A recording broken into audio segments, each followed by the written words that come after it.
Konferma oħra tal-isbilanċ fix-xandir nazzjonali dan ħareġ minn il-ment li kien preżenta d-deputat nazzjonalista Jason Azzopardi rigward rapportaġġ li xandar fil-bulettin tal-aħbarijiet tas-16 ta' Mejju ta' din is-sena bl-awtorità tax-xandir tiddikjara li Azzopardi għandu dritt ta' risposta li jkun limitat għal allegazzjoni li saret fil-konfront tiegħu mill-Ministru Carmelo Abela.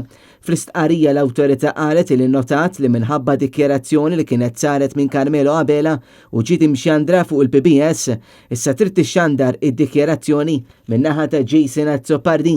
Il-Partit Nazzjonalista għal darba tlieta appella biex l-aħbarijiet tat-TVM ikunu veritiera u bilanċjati. Infatti f'konferenza tal-aħbarijiet li kienet saret eżatt ġimgħa ilu mill-Partit Nazzjonalista dwar l-imparzjalità fir-rapportaġġ fuq ix-xandir tal-Istat kienet ġiet kompletament iċċensurata mill-PBS u l-bulettin ta' 8 ta' filgħaxija fuq TVM tal-ħamis ma ta' ebda spazju għal dak li qal il-Partit Nazzjonalista lanqas 30 sekonda, iżda b'kuntrast TVM sab il-ħin li jirrapporta l-attivitajiet tal-gvern ta' matul il-jum. Dan wassal biex dak li ħareġ mill-konferenza tal-aħbarijiet imtella mill-oppożizzjoni dwar imparzjalità fil-konfront tal-Partit Nazzjonalista fuq ix-xandir tal-Istat ġi kompletament ignorat.